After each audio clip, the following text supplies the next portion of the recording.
할렐루야.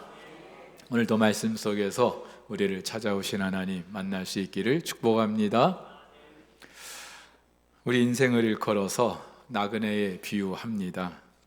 우리는 이 땅에서 천년 만년 살 것 같이 생각합니다마는 언젠가는 이 땅을 떠나야 할 때가 있죠. 그리고 여기에는 누구도 예외가 있을 수 없습니다. 그래서 우리 대중가요에도 우리 인생이 나그네와 같다는 걸 소재로 하는 노래들이 참 많아요. 황성예터, 나그네 서름, 번지 없는 주막, 가장 대표적으로는 최희진수의 하숙생이라는 노래가 그렇죠. 근데 성경도 우리 그리스도인을 걸어서 나그네로 말합니다. 베드로 사도는요, 사랑하는 자들아 거류민과 나그네 같은 너희를 권한다. 거류민, 나그네, 이방인이라는 말이에요. 외국인이라는 말이에요. 한마디로 낯선 타향에서 사는 사람들을 말합니다. 근데 여기서 우리 그리스도인들의 정체가 분명하게 드러납니다. 바울은 이렇게 말해요. 이는 만물이 주에게서 나오고 주로 말미암고 주에게로 돌아감이라. 세상에 있는 모든 것들은 온 곳이 있고 그 기원이 분명하고 그리고 돌아갈 것도 분명하다는 거예요. 하나님을 모르는 인생들, 우리 인생이 나그네인 건 인정합니다마는 도대체 내가 어디서 왔는지 어디로 가야 되는지 모르고 삽니다. 하지만 우리 그리스도인은요, 그렇지 않죠? 내가 어디서부터 왔고 어디로 가는지 우리는 잘 알고 있습니다. 그래서 우리 그리스도인은요, 나그네라는 말보다 순례자라는 말이 더 어울릴 것 같아요. 실제로 어떤 영어 성경에서는 이 나그네라는 말을 영어로 그 순례자, 필그림으로 그렇게 번역해 놓기도 했습니다. 나그네는요, 정처 없이 방황하는 사람들이잖아요. 하지만 순례자는 그렇지 않아요. 길 떠난 것은 같지만 돌아갈 본향이 있는 사람들, 내가 왜 사는지 삶의 의미와 목적을 분명히 안다는 점에서 나그네와는 차이가 있죠. 오늘 본문도 이 같은 사실을 강조합니다. 이 사람들은 다 믿음을 따라 죽었으며 약속을 받지 못하였으되 그것들을 멀리서 보고 환영하며 또 땅에서는 외국인과 나그네임을 증언하였다. 히브리서 11장은 일명 믿음장으로 말합니다. 지난 역사 속에서 믿음으로 살았던 사람들이 누구인가, 또 그들이 그 믿음으로 살았던 그 결과가 무엇인가를 우리에게 소개하고 있습니다. 따라서 오늘 본문의 이 사람들, 어쩌면 지난 역사 속에서 믿음으로 살았던 모든 선조들을 말할 수 있어요. 하지만 문맥상 아브라함과 그의 가족을 말한다고 볼 수 있겠죠. 아브라함은 75세에 정든 고향 갈대아 우르를 떠났습니다. 고향을 떠나서 낯선 타지에서 살게 된 것이죠. 그 이유는 하나님께서 그 아브라함에게, 그 후손에게 약속하신 땅이 있기 때문입니다. 하지만 실제로 아브라함은 그 땅을 제대로 소유해 본 적이 없습니다. 그 땅에 여전히 머무는 외국인이었고 나그네처럼 살았습니다. 그래서 9절에서는 이렇게 말합니다. 그가 이방의 땅에 있는 것 같이, 어디요? 이방의 땅에 있는 것 같이 약속의 땅에 거류했다. 동일한 약속을 유업으로 함께 받은 이삭 및 야곱과 더불어 장막에 거하였다.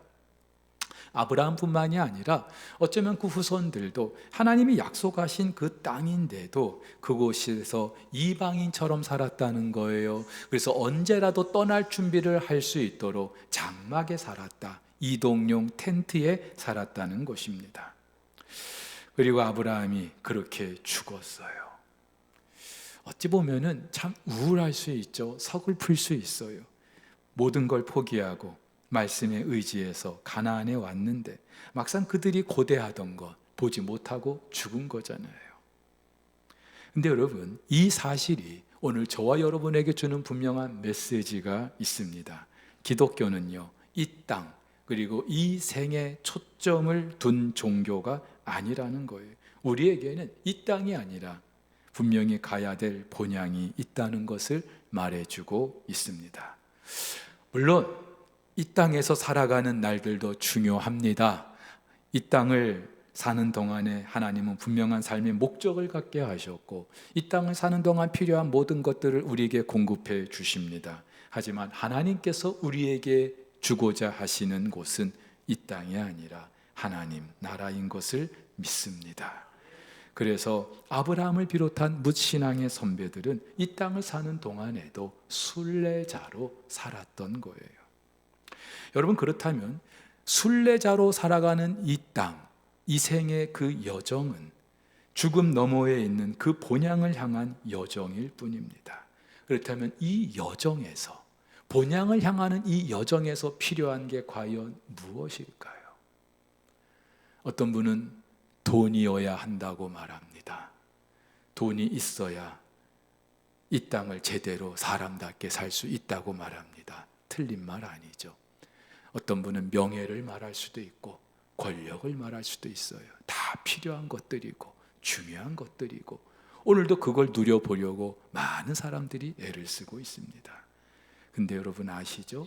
죽을 때 입는 그 수의에는 주머니가 없어요.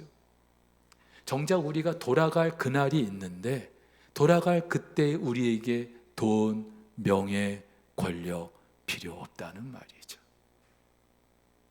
그러면 이 여정을 지나는 동안 저와 여러분들에게 필요한 것이 무엇일까요?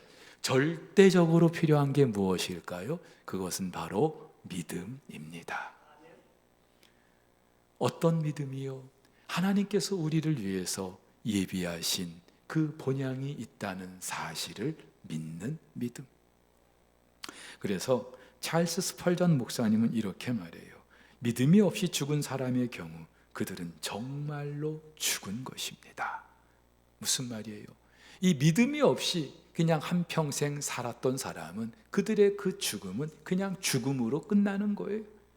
그러나 하나님 백성의 경우에는 영광스러운 부활이 그들을 기다립니다. 그들은 예수 안에서 잠을 자며 복을 누립니다. 그 잠은 참으로 좋은 잠입니다. 그렇죠. 여러분, 그렇다면은 이 여정을 우리가 믿음으로 살아야 되는데 이 믿음으로 산다는 게 무엇을 말할까요? 그것은 한마디로 본향을 사모하는 것인 줄 믿습니다. 본향을 사모하는 삶.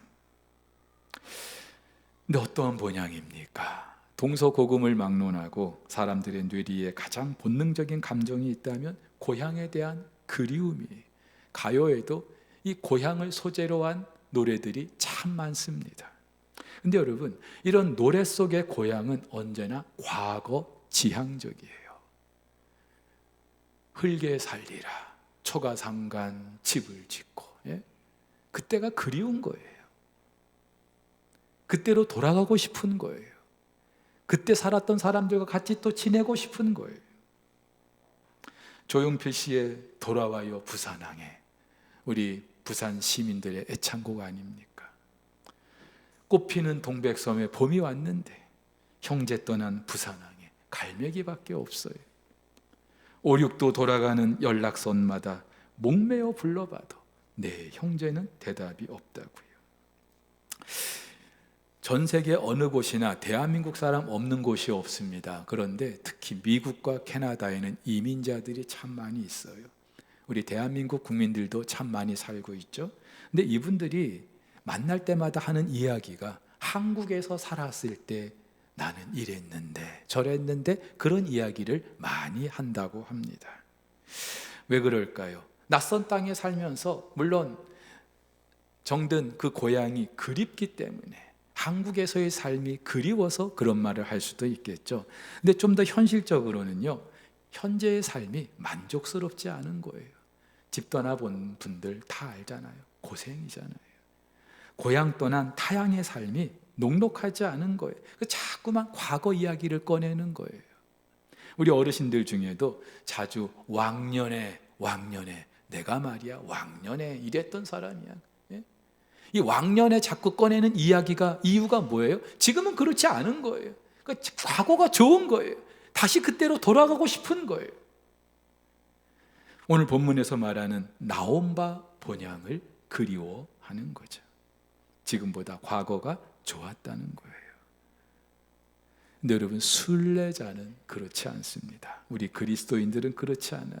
저와 여러분들은 비록 이 땅을 살고 있고 또 우리가 나온 바 고향이 있어도 저와 여러분들은 예수로 말미암아 하나님 나라 백성이 된 줄 믿으시기를 바랍니다. 저와 여러분에게는 돌아갈 본향이 있는 줄 믿습니다. 바울은 빌립보서에서 천국의 시민권을 우리가 가지고 있다. 미국의 시민권 없어도, 강대국의 그 시민권 없어도 하나님 나라의 시민권이 우리에게 주어져 있다라고 말해요. 여러분, 그렇기 때문에 우리 그리스도인들의 본향은 더 이상 과거 지향적이지 않고 미래 지향적인 줄로 믿습니다. 물론 우리도 육신의 고향이 있어요. 오늘도 이 명절을 맞아서 고향 찾아오신 분들 지금 이 자리에 많이 계셔요. 고향이 참 그립죠. 그리고 나이가 들면서 더 이상 객지 생활하지 않고 고향에서 살고 싶은 분들도 계실 거예요. 근데 여러분, 우리에게는요, 이 육신의 고향과는 비교할 수 없는 더 나은 본향이 있는 줄 믿으시기를 바랍니다. 오늘 본문의 믿음의 선조들에게도 돌아갈 본향 있었어요. 아브라함에게도 갈대아 우르 얼마든지 돌아갈 수 있었어요. 왜냐하면 그곳에 평생 쌓아왔던 삶의 기반이 있고 근거가 있고 그곳에서 뭔가 내가 낸데 하면서 살 수 있었을 거예요. 근데 하나님 말씀에 과감히 그곳을 박차고 나옵니다. 안타깝게도 그렇게 과감하게 하나님 말씀에 의지해서 나왔는데 그들 손에 쥐어진 것은 아무것도 없었어요. 아시잖아요. 아브라함이 가나안에 왔는데 그를 기다리고 있는 것은 가나안 땅의 흉년이었어요. 적과 꿀이 흐르는 그 가나안의 흉년을 맞이한 거예요. 근데 여러분, 성경을 보면 이런 일의 연속이에요. 여러분, 아브라함이 후회하지 않았을까요? 내가 괜히 떠났네. 다시 돌아가야 되겠다. 그런 생각 해보지 않았을까요? 실제로 성경을 보면은 다시 돌아간 사람들도 꽤 많아요. 롯의 아내가 그랬잖아요. 그리고 이스라엘 백성들도 400년 종살이하던 그 애굽 땅, 지긋지긋한 그 애굽 땅, 우리 같으면 다시는 안 갈 것 같은 그 애굽 땅, 광야 생활이 힘들다 보니까 다시 돌아가자, 그때가 좋았다, 얼마나 자주 그랬습니까? 데마도요, 세상이 너무 좋은 거예요. 그래서 바울과 함께 복음을 전하다가 다시 그 세상으로 돌아가지 않습니까? 존 버년의 철로 역정을 보면은 크리스찬과 함께 그 시온성을 향하는 사람들이 꽤 많았어요. 중간중간 이 크리스찬과 동행하는 사람들이 꽤 많았는데 그들 중 상당수는요, 다시 돌아갑니다. 되돌아가는 거예요. 왜요? 과거가 좋았던 거예요. 그런데 우리 믿음의 선조들은요, 그러지 않았어요. 비록 과거가 더 좋아 보이지만 그러나 그들에게는 더 나은 본향이 있었기 때문에 그 더 나은 본향을 믿음으로 바라보면서 끝까지 한 길을 갈 수 있는 줄 믿습니다. 그래서 오늘 15절 16절 이렇게 말하죠. 그들이 나온 바 본향을 생각하였더라면 돌아갈 기회가 있었으려니와 이제는 그들이 더 나은 본향을 사모하니 하늘에 있는 것이라. 여러분, 그렇다면은 이 땅을 살면서 본향을 사모한다는 게 도대체 어떤 의미일까요? 두 가지를 한번 좀 여러분들과 나눠보고 싶어요. 첫 번째는요, 이 땅의 것을 포기하는 거예요. 여러분, 본향이 있는 사람들, 돌아갈 본향이 있는 사람들, 근데 더 나은 본향이 있는 사람들, 이 땅의 삶에 연연하지 않습니다. 오히려 이 땅에서 내가 누리려고 하는 게 많으면 많을수록 그 본향은요, 점점 멀어질 수밖에 없는 거예요. 그래서 때로는 우리 믿음의 선조들 가운데 이 땅의 것을 과감하게 포기했던 사람들이 참 많죠. 대표적으로 예레미야 35장의 레갑 족속들이 그렇습니다. 어느 날 이 레갑 족속의 선조 요나답이 그 후손에게 유언을 남겨요. 너희들 평생에 포도주 마시지 말아라, 집도 짓지 말아라, 파종도 하지 말아라, 포도원도 재배하지 말아라, 그러면서 평생에 장막에서 살아라, 움막에서 살라 이 말이에요. 여러분 죽음 직전에 여러분의 후손에게 유언을 남길 때 이왕이면 후손들이 잘 되기를 바라는 마음, 나보다 더 잘 살고 성공하고 출세하고 그러기를 바라는 마음이 있지 않겠습니까? 근데 이 요나답의 유언은요, 전혀 그렇지 않아요. 어쩌면 이 유언을 받아드는 그 후손의 입장에서는 그건 축복의 메시지가 아니라 저주일 수도 있는 거예요. 그런데요, 놀랍게도 그 후손은요, 그 유언을 몇백 년 동안 그대로 간직하고 그대로 살아갑니다. 여러분, 요나답이 왜 그런 유언을 남겼을까요? 그 후손들은 왜 그런 유언을 끝까지 받들어 그 유지를 받들었을까요? 그래야 하나님을 더 잘 섬길 수 있다고, 그래야 하나님 약속하신 그 하늘의 것을 내가 더 사모할 수 있다라고 생각했기 때문이죠. 여러분, 이 땅의 것에 누릴 것이 많으면요, 우리는 누구도 더 나은 본향 사모할 수 없거든요. 제가 지난 8년 전에 교회 배려로 미국에 좀 다녀온 일이 있어요. 뭐 중간중간 패키지 여행을 한 적도 있습니다만은 대부분 자동차를 렌트해서 자유여행을 했어요. 근데 가장 힘들었던 게 먹는 거, 자는 거였어요. 뭐 좀 여유가 있으면 좋은 숙소에서 맛있는 거 먹으면서 그렇게 지낼 수도 있었겠습니다만은 한편으로는 어떤 생각이 들었냐 하면은 내가 뭐 여기서 평생 살 것도 아닌데 잠시 있다 가는 것뿐인데 괜히 그런 데 돈을 쓸 필요가 없는 것 같은 거예요. 그래서 할 수만 있으면 우리 밥을 좀 해 먹어보자. 그래서 살림살이를 좀 장만했어요. 냄비도 브루스타도 정수기 그리고 전기 주전자까지, 예? 이런저런 최소한의 살림살이를 구입해서 차에 싣고 다니면서 어디든지 발길 머무는 곳에 그냥 내려서 라면도 끓여 먹고 밥도 해 먹고 그렇게 지냈어요. 근데 이제 한국 돌아오는 날이 가까울수록 이것들을 내가 어떻게 처리하는 게 좋을까, 우리가 어떻게 처리할까 고민이 되는 거예요. 물론 한국에 가져와도 여전히 쓸 수 있는 것들이죠. 여전히 한국에서도 밥해 먹어야 되니까. 근데 비행기 수화물 그 무게도 있고 굳이 뭐 이런 살림살이까지 한국까지 들고 갈 필요가 있을까 싶어서 현지에 있는 목사님 가정에 다 드리고 왔어요. 뭐 좋은 건 아닙니다만은 여러분 더 좋은 거라도 아마 다 드리고 왔을 거예요. 여러분, 우리가 단기 선교 가면은 환전해 간 그곳 나라 돈 어떻게 하고 와요? 다 선교사님께 드리고 와요. 달러는 다 훔쳐 오십니까? 여전히 쓸 일이 있어서. 근데 대부분 뭐 태국에, 예? 그 바트와 환전해서 가면은요 그냥 다 드리고 와요. 스리랑카 리라죠.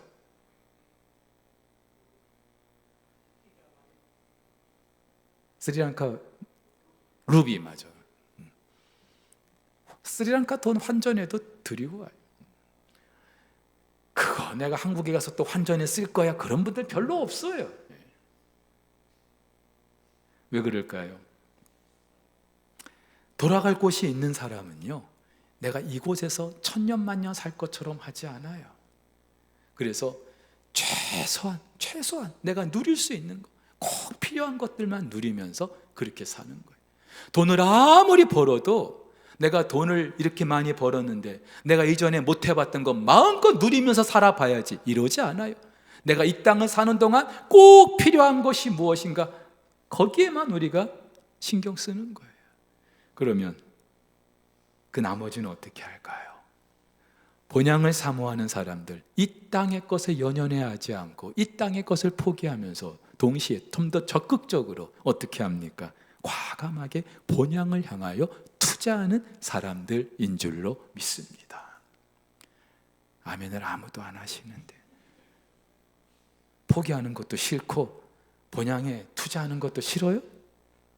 여러분, 주식하시는 분들 있을 거예요. 주식하시는 분들의 관심은 주식이 올랐냐 내려갔냐 거기에 모든 관심이 집중돼 있어요.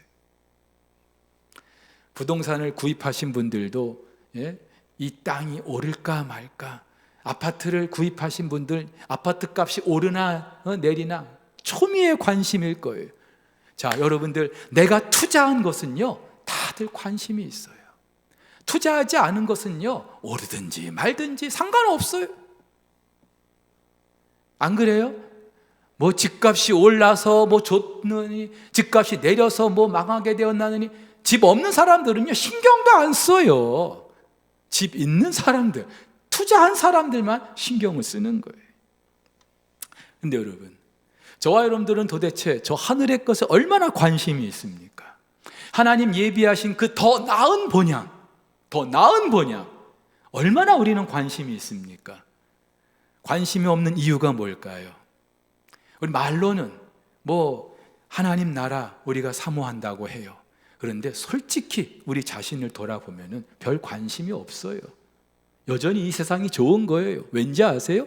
투자하는 게 없기 때문에. 내 마음 가는 곳이 없으니까 관심이 없는 거예요. 그러면 그 하늘의 것에 투자하는 게 도대체 뭐 그럴 만한 가치가 없습니까? 아니죠. 가치는요 이루 말할 수가 없어요. 단지 우리의 안목이 가려져 있기 때문에. 그래서 우리는 투자를 해도요 곧 없어질 것들, 사라질 것들, 주식 투자에도 오를 게 아니라 꼭 상장 폐지될 것만 골라서 투자하는 분들이 있어요. 우리가 그렇다니까는요. 우리가. 그래서 주님 분명하게 이렇게 말씀하시죠. 너희를 위하여 보물을 땅에 쌓아두지 말라. 거기는 좀과 동록이 해하며 도둑이 구멍을 뚫고 도둑질하느니라. 오직 너희를 위하여 보물을 하늘에 쌓아두라. 너희를 위하여 두 번이나 말씀하셔요. 그런데 너희를 위하여 땅에 보물을 쌓아두지 말아라. 근데 우리는 나를 위해서 땅에 쌓아두잖아요. 그러면서 하늘에 쌓아두는 건 나를 위해서가 아니라고 생각하잖아요. 근데 주님은 분명히 말씀하셔요. 너희를 위하여 땅에 쌓아두지 말고 너희를 위하여 하늘에 쌓아두라. 여러분, 이 말씀 믿으시기를 주의 이름으로 축복합니다.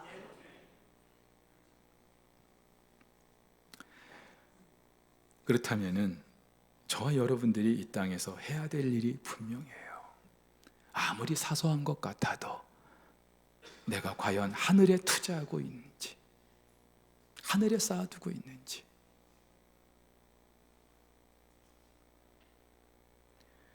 이렇게 본향을 사모하는 사람들에게 어떤 영광을 하나님 예비하셨어요? 16절이죠. 우리 같이 한번 읽어볼까요? 시작. 이러므로 하나님이 그들의 하나님이라 일컬음 받으심을 부끄러워하지 아니하시고 그들을 위하여 한 성을 예비하셨느니라. 아멘. 여러분 잘 들으세요. 본향을 사모한다는 것은 그저 우리의 입술의 고백으로 끝나지 않아요. 저와 여러분들이 어디에 지금 시간을 더 할애하고 있는지, 어디에 여러분의 물질을 투자하고 있는지 그걸로 판가름 될 거예요. 당장은 좀 내가 손해보는 것 같을 거예요. 당장은 내가 좀 어리석어 보일 수도 있을 거예요. 하지만 여러분, 더 나은 본향은 절대로 저와 여러분을 실망시키지 않는 줄 믿으시기를 바랍니다. 제가 몇 번 소개해드린 이야기인데 소개할 때마다 제가 참 은혜를 받는 이야기가 있어요. 헨리 모리슨이라는 아프리카 선교사님이 있습니다.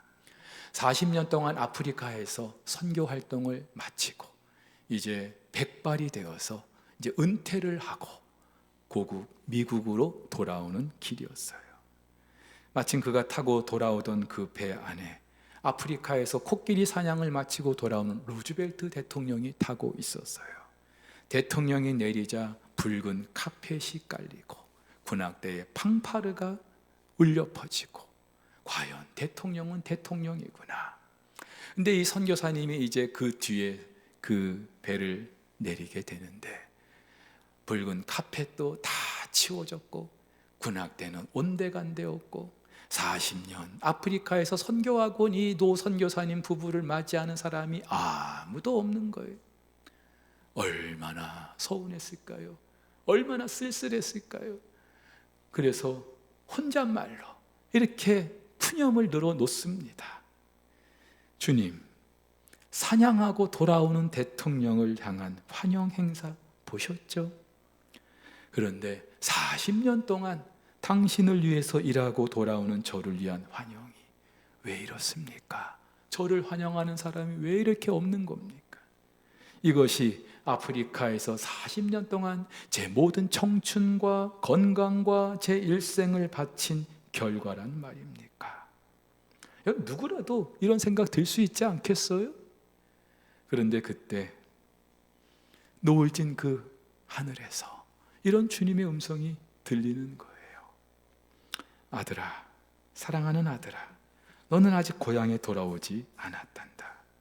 네가 고향에 돌아오는 날, 그날에는 군악대의 나팔 소리가 아니라 천군과 천사들의 나팔 소리가 울려 퍼질 거야. 붉은 카펫이 아니라 황금길을 걷게 될 것이고 내가 친히 마중 나갈 것이다. 너는 아직 고향에 돌아오지 않았단다. 사랑하는 우리 성도 여러분, 저와 여러분에게 하나님께서 약속하신 그날인 줄로 믿습니다. 이 날이 있기 때문에 오늘 저와 여러분들의 그 어떤 수고와 헌신 무의미한 게 아니에요. 그 무엇 때문에 여러분들이 속상하셔도, 이 순례의 걸음 이제 멈추고 싶어도, 나도 다시 돌아가고 싶어도, 그래도 우리에게는 나온 바 본향이 아니라 더 나은 본향이 있기에 우리는 묵묵히 이 순례의 걸음 걸어갈 수 있는 줄 믿습니다.